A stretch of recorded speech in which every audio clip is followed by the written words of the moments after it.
नमस्कार। आज हम एक बहुत ही दिलचस्प किताब पर बात करने वाले हैं, इकिगाई, खुशहाल और लंबी जिंदगी का राज।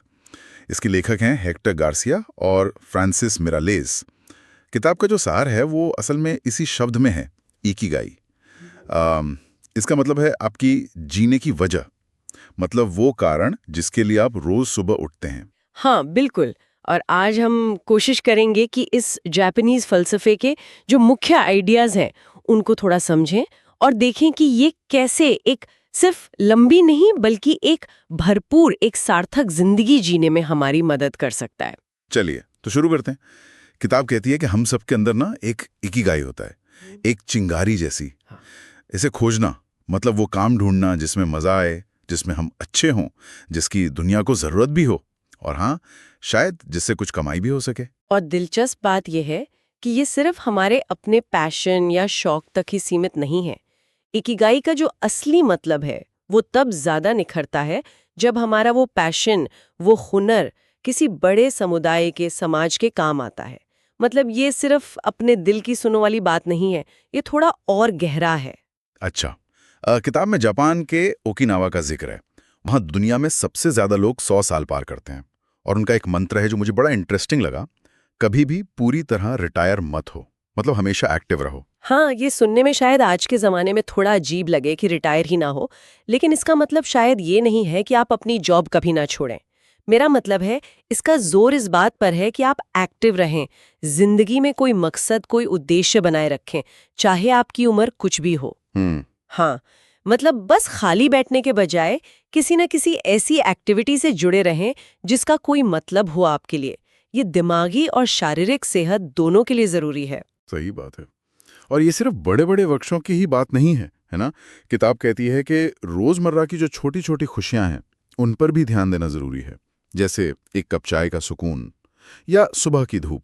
और यहीं पर वो मुआई का जिक्र आता है। हाँ, मुआय ये बेसिकली एक तरह का सोशल सपोर्ट ग्रुप है। कुछ भरोसेमंद दोस्त, एक छोटा सा दायरा जिन पर आप मुश्किल में निर्भर रह सके और वो आप पर रह सके। किताब बताती है और कई स्टडीज भी कहती हैं कि ये जो गहरे इंसानी रिश्ते हैं ना, ये लंबी और खुशहाल जिंदगी के सबसे बड़े कारणों में से एक है। सही बात है। आजकल की भागदौड़ में शायद मुश्किल लगता है ये। हाँ बिल्कुल, पर छोटी कोशिशें भी बहुत फर्क डालती हैं। अच्छा, किताब में दो और बड़े दिलचस्प आइडियाज हैं।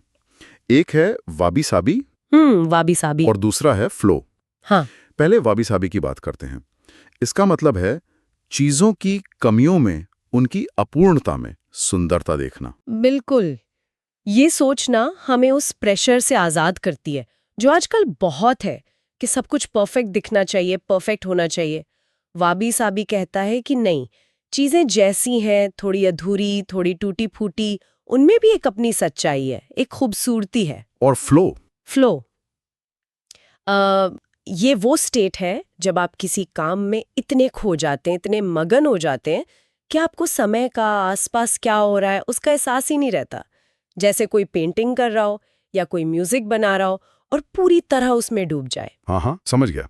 बस वही फ्लो है और ये बहुत गहरी संतुष्टि देता है। किताब में ओकिनावा लाइफस्टाइल के कुछ नियम भी दिए गए हैं, शायद यही उनकी लंबी उम्र का राज हो। जैसे जल्दी उठना, हमेशा कुछ ना कुछ करते रहना, हल्का और सेहतमंद खाना। हाँ, प्रकृति से जुड़ना, ज्यादा तनाव नहीं लेना, मुस्कुराते रहना, दूसरों की मदद करना और शुक्रगुजार होना, यानी ग्रेटिट्यूड। हाँ, तो ये सारे नियम मिलकर एक ऐसी जीवन शैली की तरफ इशारा करते हैं जो बहुत संतुलित है, जिसमें मकसद भी है, अपने लोग भी हैं और आप जो कर रहे हैं उसमें मौजूद भी हैं। कोई जादू की छड़ी नहीं है, पर जीने का एक पूरा तरीका है ये। तो कुल मिला के देखें तो इकिगाई सिर्फ लंबी उम्र पाने का कोई नुस्खा नहीं है। ये एक तरह का फ्रेमवर्क है, एक ढांचा है जो जिंदगी को अर्थ देता है, एक दिशा देता है। जैसा किताब में भी कहा है, हम सब का इकिगाई अलग है, पर हम सब जिंदगी में मायने जरूर ढूंढ रहे हैं। बिल्कुल सही कहा।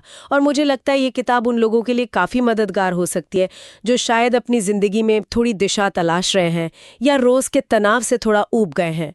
ये अपनी उस खास जीने की वजह को पहचानने में एक अच्छी शुरुआत हो सकती है। और जाते जाते हम अपने श्रोताओं के लिए एक सवाल छोड़ जाते हैं। अगर किसी को अपना इकिगाई खोजना शुरू करना हो, तो वो पहला छोटा सा प्रैक्टिकल कदम क्या हो सकता है जिससे वो जो करना पसंद करते हैं और दुनिया को जिसकी ज़रूरत है उसके बीच एक कनेक्शन बनाना शुरू कर